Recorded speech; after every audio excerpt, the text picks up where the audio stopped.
आचार्य महाराज बौद्ध मत वालों को यहाँ पर प्रकट करना चाहते हैं कि आत्मा कर्म का करता है अथवा कर्म का करता कर्म है या कोई करता है ही नहीं, ऐसा भी मानने वाले लोग हैं। तो यहाँ बौद्ध मत का सिद्धांत सर्वम क्षणिकम, सब कुछ क्षणिक है। ये सिद्धांत उनका है। तो जो क्षणिकवादी होता है उसका सिद्धांत है कि कर्ता कोई और है, भोक्ता कोई और है। स्वयं कृतम कर्म यदात्मना पुरा, ये जो जैन सिद्धांत का कथन है, इस कथन से वो विपरीत जाता। कर्म करोगे तुम, भोगेंगे तुम्हारे लड़के बच्चे। यहां पर उधारी लोगे तुम, चुकाएंगे तुम्हारे नाती पोता। एक कोई करता है, कोई भोगता है। ये भिन्न करता और भिन्न भोक्ता मान करके इसका सिद्धांत सर्वम क्षणिकम, सब कुछ क्षणिक है, कोई वस्तु स्थायी नहीं है। अब देखो, वहां सांख्य ने वस्तु को नित्य मान लिया, यहां बौद्ध ने वस्तु को अनित्य क्षणिक मान लिया। तो हम क्या श्रद्धान करें कि वस्तु क्षणिक है कि नित्य है कि करता है कि अकर्ता है कि भोगता है, क्या है? इसलिए कहा जाता है कि तत्वों के विषय में अच्छी खरतर दृष्टि से पारायण होना चाहिए। लोग व्यवहार में अब कोई भी काम करते हैं तो बहुत पैनी दृष्टि से, कुशलता से आप अपनी कार्य की सिद्धि करते हैं। एक मिट्टी के घड़ा को बाजार में खरीदने जाते हैं तो उसको बार बार ठोकते हैं, बजाते हैं, ऊपर से, नीचे से, आजू से, बाजू से, सब जगह ठोक पीट करके यदि थोड़ा भी कहीं कंफ्यूजन रहा तो दूसरे को कहते हैं भाई साहब इसकी परीक्षा करना, एक कहीं कोई गड़बड़ तो नहीं है। जब आप एक मिट्टी के घड़े का सौदा इतनी सतर्कता से करते हैं कि ये घड़ा 10-20 रुपया का यदि फूटा निकल जाए, पानी नहीं रुके तो गेहूं भर लेना वैसा नहीं हो सकता। अरे घड़ा अकेला पानी भरने के काम में थोड़ी आता, दूसरे काम में भी तो आ सकता है। आप अपने रोजमर्रा की उपयोग आने वाली वस्तुओं को उसमें रख सकते हैं। ऐसा तो नहीं कि अब पानी चू रहा है तो घड़ा की जिंदगी बेकार हो गई, अब इसको फेंको द्वार पे, नहीं, दूसरा उपयोग ले लो। यहां तक कि घड़े फूट भी जाते हैं तो आधे घड़े को लोग बाग पानी भर करके और चिड़ियों के लिए उन्हें प्याऊ खोल देते हैं। लेकिन ये सब उपयोगी होने के बाद भी जब भी नया घड़ा खरीदेंगे तो अच्छी दृष्टि से हम कहीं ठगाए ना जाए, पहले तो घड़ा की परीक्षा करेंगे। अब फिर भावों की परीक्षा करेंगे कि वो यदि 20 रुपया कह रहा है तो क्या मौन पूर्वक जेब में से 20 रुपया निकाल के दे के आ जाते हैं? आपको तो मालूम है कि भाई मिट्टी का घड़ा है, इतना बड़ा बना के दे रहा है। आप यदि अपने घर में एक मिट्टी का घड़ा बनवाने के लिए कुंभकार को घर में बुलाओ कि मेरा एक घड़ा बना देना, तो शायद 20 रुपया में वो बना नहीं पाएगा है? जब वो 20 रुपया में बना नहीं पाएगा, वो तुम्हें बना बनाया घड़ा 20 रुपया का दे रहा है, तो भी आप कह रहे हो भाई 15 रुपया ले लो। यही कहते हैं ना, 16 ले लो। यानी 20 मांगे तो तुम कभी उसको त्रिकाल में 20 नहीं दे सकते। भले ही सौदा ना पटे तो अंत में 15.25 में तो आप चिपका के आओ ही आओ। ऐसे ही होता है ना। एक लोक व्यवहार की वस्तु में इतनी कुशलता है, इतने चतुर हो, ये कौन से कॉलेज में पढ़े आप? कहां सीख के आए आप? ये जैसी कुशलता आप इसमें रखते हो, वैसी कुशलता क्या कभी परमार्थ के विषय में रखी है? कि यहां पर तुम वस्तु को नित्य कह रहे हो, बौद्ध मत क्षणिक कह रहा है और जैन मत नित्यात्मक कह रहा है, तो किस अपेक्षा से तुम नित्य कह रहे हो, किस अपेक्षा से या नित्य कह रहे हो? वो जैने भाई नित्यात्मक कह रहे हैं, तो किस अपेक्षा से कह रहे हैं? ये बात तुम्हारे सामने आती है तो आप कह देते हो ये तो पंडितों को काम है, ज्ञानियों का काम है, अपना थोड़ी ये काम है। अपन तो मुट्ठी भर चावल चढ़ाओ, घर के बाहर मंदिर के बाहर हो जाओ, इस पछड़े में क्यों पड़े भैया? क्योंकि जब तक इस वस्तु स्वरूप का निर्णय नहीं होगा तो बिन जाने ते दोष गुणन को कैसे तजिए कहिए। जब तक आप दोष और गुणों का ज्ञान नहीं करोगे, तब तक किसका त्याग करना है और किसका ग्रहण करना है तुम कैसे समझ पाओगे? इसलिए दौलत राम जी ने लिखा, बिन जाने ते, यानी जानो पहले क्या दोष है क्या गुण है। अकेले गुणों को नहीं जानना, दोषों को भी तो जानना है। क्योंकि जब तक दोषों को नहीं जानोगे तो काम तो दो करना है आपको, एक हे करना है, एक उपादेय करना है।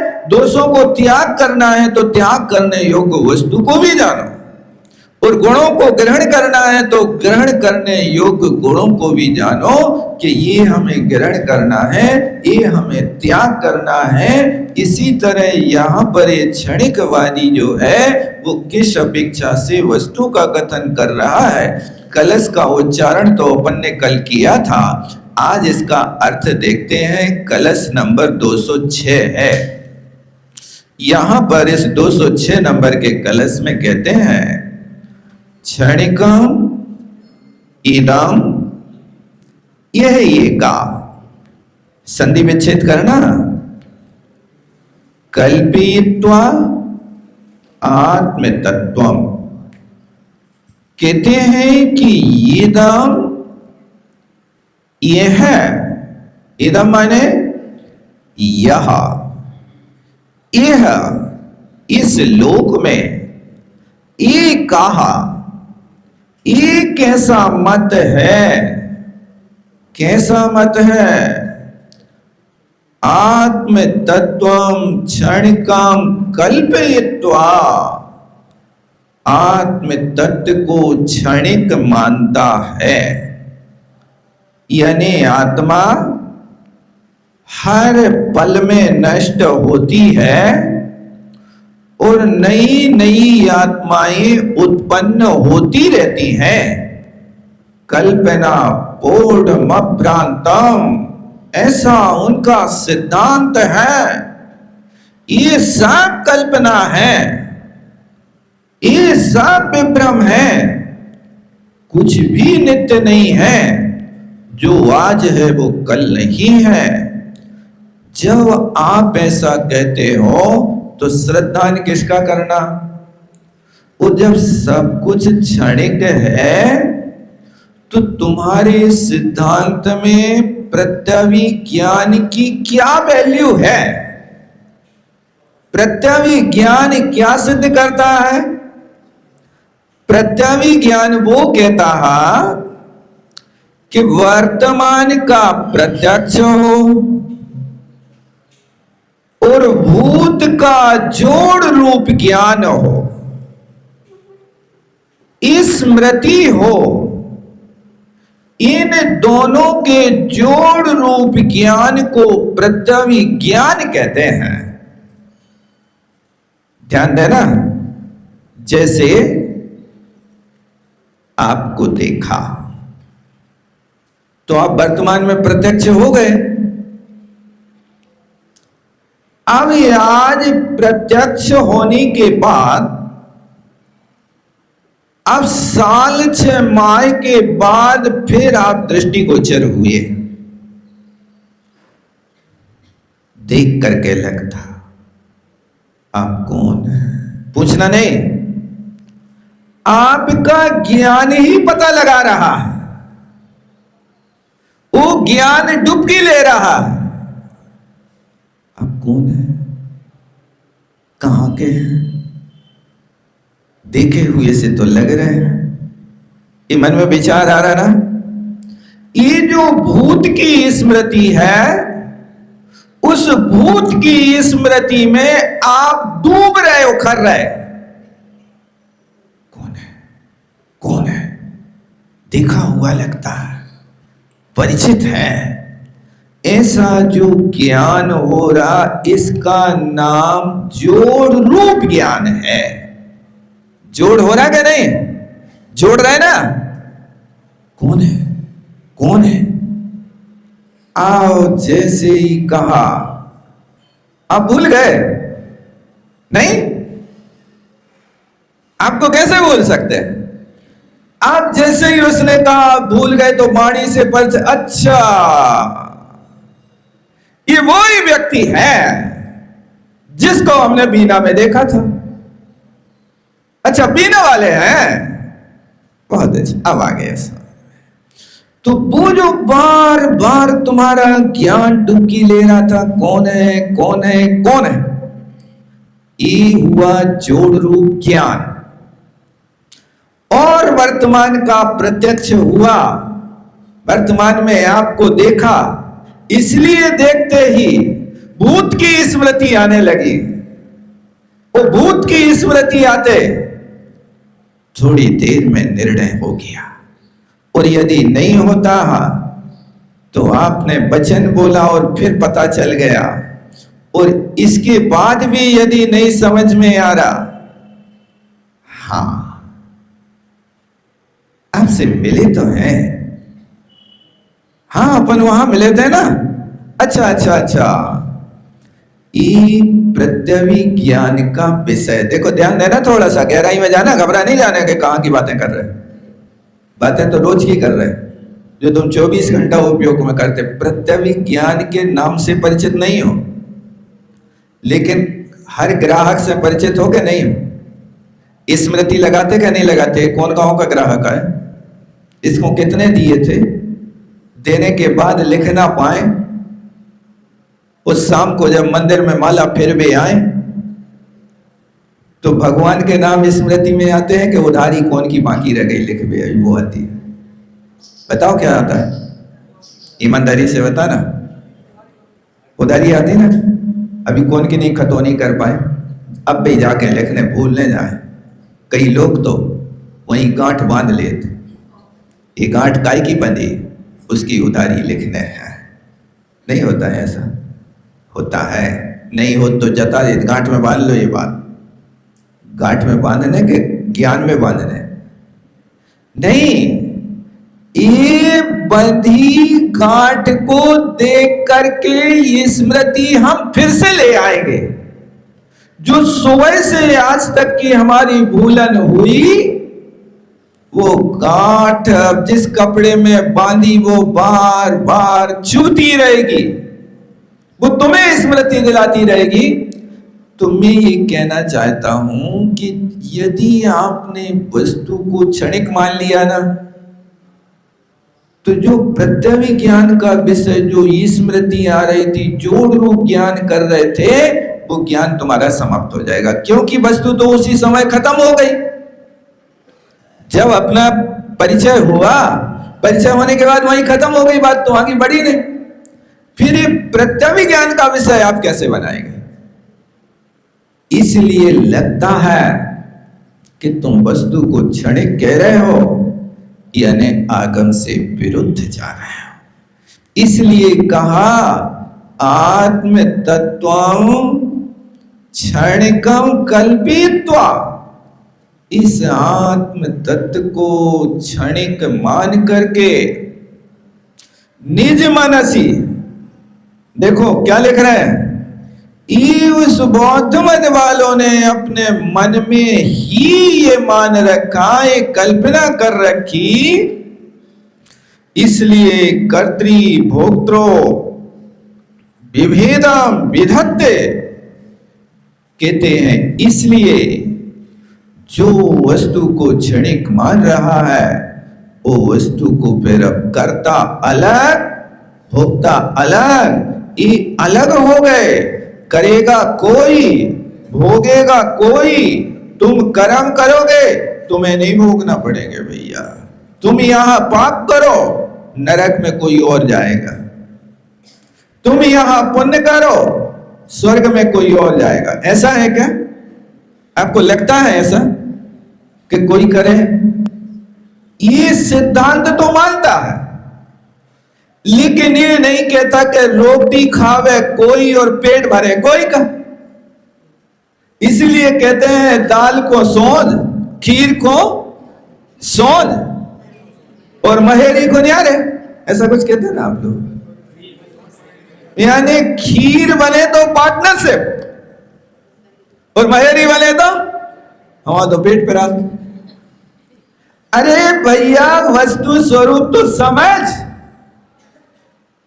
उसी दूध की तो महेरी बनी है। महेरी बनी कहां से, आई कहां से? दूध से ही तो मही बना है ना। अब अंतर कहां हो गया? दूध भी सफेद, मही भी सफेद, एक हंडी दो पेट। ये सिद्धांत समझो कि मही भले दूध की विकृति है, लेकिन महेरी को खीर नहीं कह सकते। दोनों की प्रकृति में भेद हो गया। ऐसा नहीं होता कि खीर बनाओ और महेरी बन जाए, तुम खाओ और दूसरे का पेट भर जाए। ऐसा होता क्या? बेटा तुम खा लो, वहां तो देखे ही सब पेट। कई लोग कहने लगते हैं ना, परोसते परोसते बस हमें तो परोसने में ये तो आनंद आत के है, तुमने खा लो सो वहां पेट भर गो। ऐसी कहते हैं ना आप लोग। ये बौद्ध मत है। अपने कहियो आज के बाद के तुमने खा लो सो वहां पेट भर गो। जैन मत नहीं है। जैन मत तो कहेगा कि हम खाएंगे तो हमारा पेट भरेगा, अन्यथा नहीं भरेगा। इसलिए लोग व्यवहार में भले ही आप कह देते हो, कोई भी मत को लाके खड़ा कर देते हो, लेकिन बोलने के पहले समझो कि वास्तव में तुम्हारा पेट भरा है क्या? एक आध बार डकार आ रही है क्या? भूखे में तो डकार आ सकती है, लेकिन जब तक खाओगे नहीं तब तक पेट नहीं भरेगा। इसी तरह यहां पर भी एक कर्ता और भोक्ता इन दोनों में भेद डाल रहा है। तो कहते तस्स नित्य अमृत हो गई विमोहम अपहरती। आचार्य महाराज कहते हैं कि भैया उस क्षणी के बाद के मोह को हम हरण कर रहे हैं। किससे कर रहे हैं? नित्य अमृत हो गई, ज्ञान घन गान बुझावे। ऐसा पढ़ते ना छड़ाला में, पढ़ा क्या नहीं पढ़ा? विषय चाहे तव दाय जगति जनियरनि दजावे, तास उपाय नान ज्ञान घन गान बुझावे। छेड़ाला की चौथी ढाल में पंडित दौलत राम जी ने इस पंक्ति को लिखा कि विषय चाह, विषय माने पंचेंद्रियों के विषयों की चाह की दाह। दाह समझते किसे कहते हैं? दावानल को कहते हैं। दावानल ऐसी होती है कि जिस समुद्र में लगती है तो उसके पानी को भी भस्म कर देती है। तो विषयों की चाह की दाह इस जगति जन संसार के प्राणी रूपी अरणि, अरणि माने जंगल को जला रही है। अर्थ समझा कभी कि नहीं समझा इस पंक्ति का? चटाला की ये पंक्ति नहीं पढ़ी कहो, पंक्ति तो पढ़ी है, अर्थ समझा कि नहीं समझा? कोशिश करो। एक ज्ञान, तत्व ज्ञान, सम्यक ज्ञान का वर्णन करते हुए लिखा जा रहा है, वे लिख रहे हैं दौलत राम जी कि विषयों की चाह रूपी दाह, दावानल, यानी ये विषयों की चाह हमेशा नई नई बढ़ती जाती है, जिसको आप कहते हैं कि मैं तो भूल कर गया,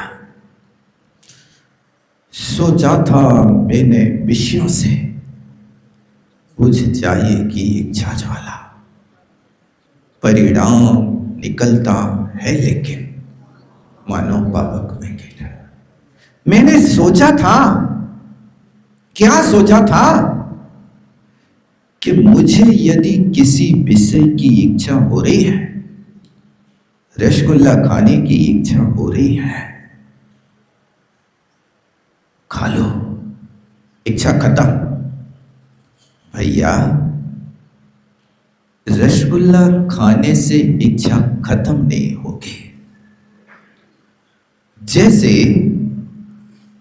आग को बुझाना है तो उस आग के ऊपर पानी डालोगे क्या पेट्रोल डालोगे?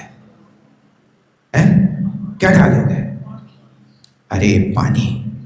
तुम पानी और पेट्रोल में अंतर क्यों डालते हो? पेट्रोल भी तो पानी है। अपने यहां के कुआं में पानी निकलता, इराक के कुआं में एक पेट्रोल रूप पानी निकलता है तो वो पानी। अब उस पानी को तुम पिला रहे हो, उस पानी से यदि आग बुझा रहे हो, इराक के पानी से यदि तुम आग बुझाओगे तो वो आग बुझेगी कि बढ़ेगी? बताओ क्या होगा? पेट्रोल डालने से आग बुझती है कि बढ़ती है? इसी तरह आपने सोचा कि मन में जो भोग भोगने की इच्छा हुई उसको भोग लो तो इच्छा खत्म। भैया भोगने से नहीं, योग करने से इच्छा समाप्त होती। इसलिए इच्छा निरोधास्तपा, इच्छा प्रयोगास्तपा नहीं लिखा। क्या अंतर समझ रहे ना? इच्छा का प्रयोग करने से, भोग करने से तप नहीं होता। तप किससे होता है? निरोध। निरोध क्या करे? आज कहा कि हमें इसी वक्त मंदिर से बाहर निकलते रसगुल्ला खाना। अरे मन, तू रसगुल्ला खाने की बात करता, जहां ज्ञानामृतम भोजनम में रहा है उसको छोड़ रहा पापी। काश यहां बैठा बैठा मर गया तो उस रसगुल्ले में कहीं कीड़ा नहीं हो जाना। रोको शिक्षा को नहीं खाना, आज रसगुल्ला का त्याग।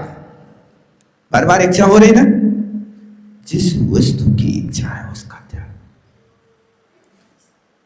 आज कोई कहे निमंत्रण है, अरे भैया आज ही तो हमने दूसरों के घर जाने को त्याग करो है, तो कल आ जाना। कल की तो हम कोई बात करते नहीं। कल किसने देखा है ना भरोसा आज का, फिर कल की क्या बात? तो कल का निमंत्रण नहीं लेते आप, स्वीकार लेना नहीं। बन गए, आज से तुम उस खावे की आहार इच्छा से बन गए, बिल्कुल स्वीकार नहीं करना। लोक व्यवहार कैसे चलेगा? भैया हम इस बात को तो नहीं कहते कुछ, कल होगा फिर उसके बाद बात करेंगे। आप लोग तो महीनों पहले से स्वीकार कर लेते हैं, निमंत्रण आ जाए काय को, 5 स्टार में पार्टी को, फिर देखो आप क्या करोगे, इच्छा का निरोध करोगे कि इच्छा का प्रयोग करोगे। आज कौन सी तारीख है, अब गिनते जाओ, तारीख नहीं भूल जाना भाई साहब, गांठ लगा लेना, नहीं तो मुश्किल भूल नहीं जाना। ये होता है इच्छा का निरोध।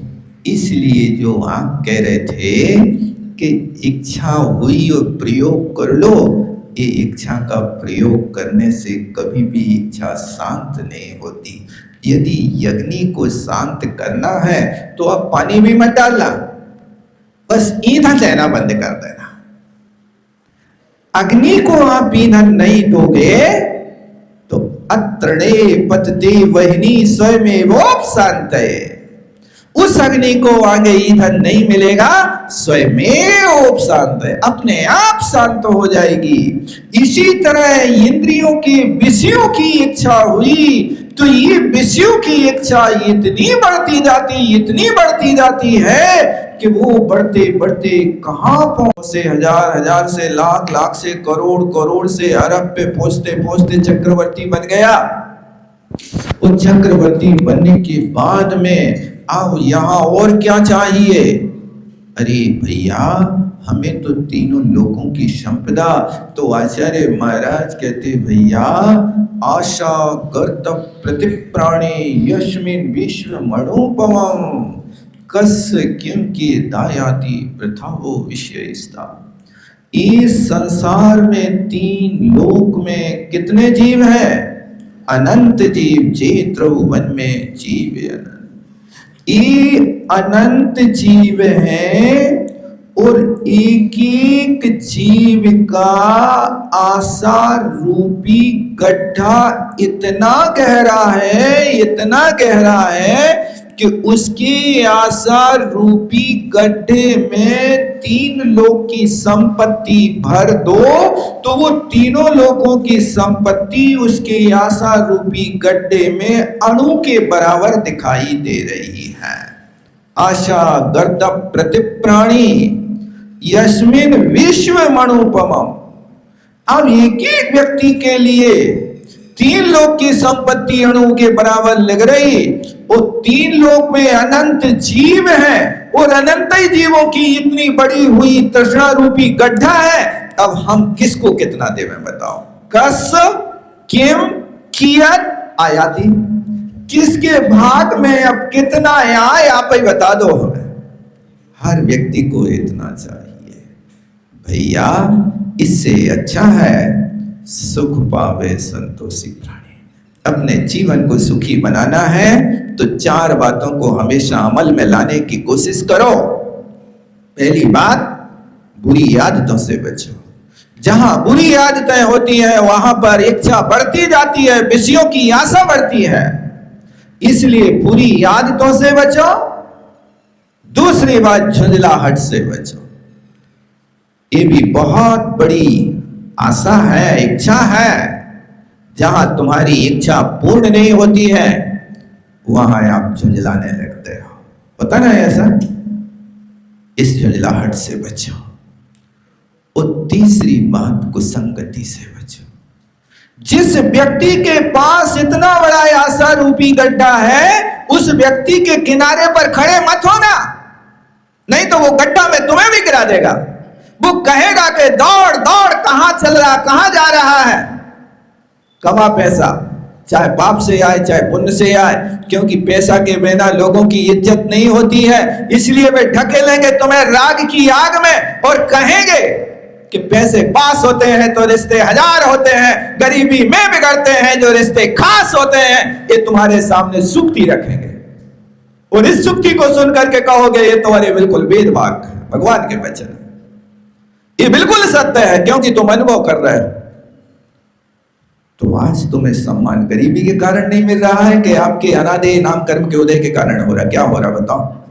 अंतरंग में तुम्हारे आदे नाम कर्म का उदय नहीं है, लाभांतराय कर्म का क्षयोपशम है। आपके पास यदि ये स्थितियां बन रही है, लाभांतराय कर्म का क्षयोपशम होगा तो दुनिया कुछ भी ना हो तो भी लोग तुम्हारे पीछे भागेंगे।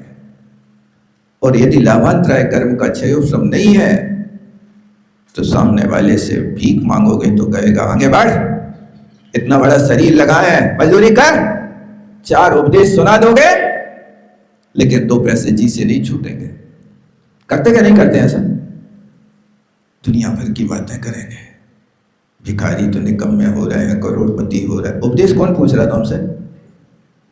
भी करोड़पति हो रहे हैं, लेकिन करोड़पति होकर के बेचारे भी एसी में ना रह करके तुम्हारे द्वारे पर खड़े तुमसे 2 रोटी की भीख मांग रहे हैं, क्या उपदेश सीख रहे हैं?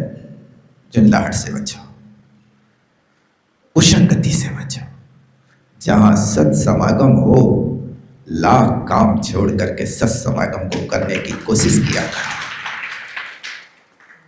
कई लोग पुराने ढर्रे के होते हैं, हम तो पहले नल को पानी भर के जे हैं, बाद में प्रवचन सुने हैं, मिले हैं तो ठीक है, न मिले हैं तो ठीक है।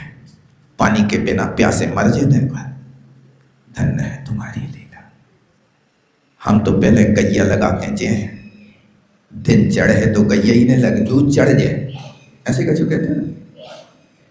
अरे बाबले, इस गृहस्थी के और आरंभ के कार्य से बचने के लिए तुझे सत्समागम करना के कुसंगति करना।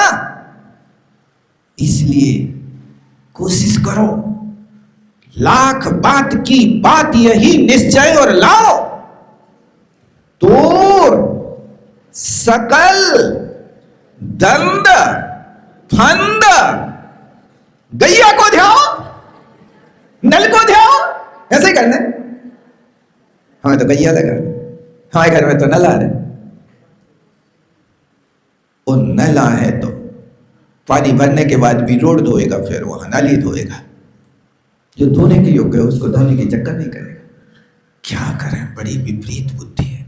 इसलिए जो लोग आत्मा के धोने की बात नहीं करते हैं और नालियां गलियां धोते रहते हैं, ऐसी कुसंगति से बचने की कोशिश करना। और जो लोग हमेशा विशुद्ध परिणाम से ऐसी भावना बार बार कहते हैं, जन्मे मरे अकेला चेतन, सुख दुख का भोगी अकेला चेतन। ऐसे ही है, सुख दुख का भोगी अकेला होगा क्या कोई दूसरा साथ देगा? ये भावना भाने वालों की तो संगति करना। और जो कह रहे हैं कि यावत् जीवम सुखम जीवेत ऋणम कृत्वा कृतम भवेत् वैसे भूतस्य देहस्य पुनरागमनम कुतो भवेत्, जो कह रहे हैं जब तक जीने सो सुख से जियो, और यदि तुम्हारे पास पैसा ना होवे तो कर्जा करके घी पियो, क्योंकि ये शरीर तो भस्मीभूत है, पुनः मिलने कब है। इसलिए मौज के साथ अपनी जिंदगी जियो, खाओ पियो करो आनंद, बिल चुका में परमानंद। यही क्षणिक बात का सिद्धांत है। तुम यहाँ खा पी के जाओ, तुम्हारे नाती पोता बिल चुकाते रहेंगे। बेटा होता है ऐसा, ठीक है ना? सिद्धांत अच्छा लग रहा है ना? बेटा भूल मत कर लेना, इस सिद्धांत को स्वीकार मत कर लेना। इसलिए कुसंगति से बचना और असंतोष से बचना। 4 चीजें याद रहेंगी कि नहीं रहेंगी? कौन कौन सी 4 चीजें बताओ पहले? बुरी आदतों से बचना। बुरी आदत तो नहीं है आपके पास कोई? आत्मनिरीक्षण करो, दूसरों की नहीं देखो। हम बुरी आदतें छोड़े तो लोग उनके हमारी आदत देखो, तुम छोड़ो ना, तुम छोड़ो, तुम्हें नहीं छोड़ने। देखो हमने वो देखो तो कल रात में पार्टी में खा रहा हो तो, और एक मेहतर के बाजू में बैठो खड़ो खा रहा था। जब तुम उसको देख रहे थे तो उसी स्थान पे तो तुम भी रहे हुई हो भैया, जब तो तुमने देखा उसको। उसकी बात कह रहे ना, वो पार्टी में रात में 12 बजे खा रहा था तो तुमने देखा कि तुम्हारे पास कोई व्हाट्सएप आया, कोई ने कर दिया कि देखो जी खड़ो खड़ो खा रहे हो, उसे तुम भी देखो व्हाट्सएप देखो। मैंने उस स्थान पे तो तुम भी थे ना। इसलिए आप अपनी बात दूसरों के माथे पे मरते हो, ये भी आदत बुरी है। इसलिए आदत को सुधारने की कोशिश करो, बुरी आदतों से बचो। दूसरी बात, चिल्लाहट तो नहीं आती है। कई लोग तो कहने लगते कुत्तों से मुकाए मार रहे हैं। सुनी कभी आप लोगों ने? नहीं सुनी? तो अभी ना मैंने कहते हैं या दूसरी जगह कहते हैं, यानी ये झुंझलाहट की फोटो उतार के कह रहे कि तुम छोटी छोटी सी बातों में झुंझलाहट करते हो, तो वो उपमा दे रहा कि तुम्हें सोमो काय के लाने मार रहा है, इसलिए हमेशा झुंझलाहट से बचो। और तीसरी बात, कुसंगति से बचो। तुम मंदिर जाओ और तुम्हारे घर के लोग कहें कि पहले दुकान जाओ, दुकान में उंगलियां लगाओ, तुम्हारी बात बिल्कुल नहीं सुना है। हमेशा एक गुस्से में गूंगा बनो, बुरे दृश्य में अंधा। जब गुस्सा आए तो गूंगा बनो, और बुरे देखने में आए तो अंधे बनो, और बुरी बात सुनने में आए तो बहरे बनो। बन सकते कि नहीं बन सकते? हम बुरी बात सुनेंगे नहीं, और यदि कहे का सुना नहीं पड़ रहा हो तो कहना या का कही 3-4 बार उससे को कहना का कही वो थक जाएगा और शर्म आएगी सो भाग जाएगा।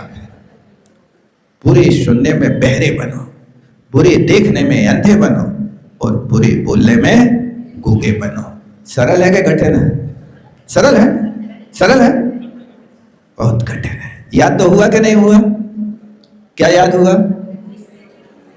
बुरे गुस्सा में गूंगे, बुरा देखने में, बुरा सुनने में। संभव है? नहीं है संभव। कितने दिन के लिए कोशिश करोगे? कितने दिन के लिए? याद ही रह जाए तो भी बड़ी बात है। तो कुसंगति से बचो। और चौथी बात, असंतोष है। असंतोष जीवन में ना हो, जो प्राप्त है पर्याप्त है। इतना ही है हमारे भाग में, इससे ज्यादा नहीं है। लाख उपाय भी करोगे तो भी नहीं मिलेगा। कई लोग जाते हैं अच्छे कार्य छोड़ के दुकान खोल कर बैठ जाते हैं, और कई लोग हैं कि दिन में 12 बजे दुकान खोले, शाम को 4 बजे दुकान बंद है, लेकिन पर्याप्त है, बहुत हो गया, बहुत हो गया। सुख पावे संतोषी प्राणी। जहाँ का आनंद लेना चाहिए वहाँ का आनंद तो लेने की कोशिश करो, जीवन में बड़ा आनंद होगा। तो कहते हैं नित्य अमृत हो गई, नित्य ज्ञान अमृत रूपी अमृत के ओघ माने समूह से विमोहम अपहरति, मोह को हरण करता, स्वयं अयम अभिसिंचत चित चमत्कार है। अरे उस मोह को हटा करके तुम स्वयं इस अमृत से अपने आत्मा का सिंचन करके देखो तो तुम भी चित चमत्कार स्वरूप आत्मा वाले हो। इधर उधर काय को झांक रहे हो? वो तो तुम भी 3 लोक के स्वामी हो, लेकिन करें क्या कि तुम 3 लोक के नाथ हो करके दर दर की ठोकरें खाने की आदत पड़ी है। हम तो कबहू न निज घर आए, पर घर फेरत बहुदिन बीते, और क्या करो? नाम अनेक धराए। बस यही हो रहा है। देखो क्या बात कह रहे हैं कि उस चित चमत्कार आत्मा को तुम स्वयं देख लोगे, अनुभव कर लोगे, पालोगे। बस इतना है कि ज्ञान रूपी अमृत के समूह से मोह को अपहरति नष्ट करने की कोशिश करो। जो वस्तु जैसी है उस वस्तु का हमेशा श्रद्धान करो। कुछ समझ में ना आए तो ज्ञानी जनों की संगति करो। जहां से भी तुम्हें 2 बातें ज्ञान की मिले लेने की कोशिश करो। देखो आप दुकान खोलते हो तो ग्राहक में पक्षपात रखते क्या कि हम तो भाई चेनियों के लाने माल बेचेंगे। ग्राहक की कोई जाति पूछता है? अरे भैया ग्राहक तो आ जाए तो परमेश्वर है, मालिक राम राम ठोकता है, बीड़ी पिलाता है। पहले स्वागत जैसे भगवान के यहाँ पहले अगरबत्ती जलाता, ये सही ग्राहक के सामने पहले बीड़ी जला के ले ओम जय देवा, अगरबत्ती की तरह बीड़ी पिलाएगा। क्योंकि यही तो नियम है। आओ गए आदर गए, गए सुपारी पान, ले लू भर ठाणे भये खुशी भाई जजमान। आनंद तो इसी में आता है। लुगा लेकर खड़े हो जाओ, बीड़ी पिला दो, तुम्हारा सब काम हो गया। ये अगरबत्ती भगवान के सामने लगा रहा तो यहाँ बीड़ी जला के ग्राहक को पिला, ले भाई ले ले। पता ना, ये तो संसार की दशा है। इसको समय हो गया। जावणे के ज्ञान से शुझे लो कालो, शोवणे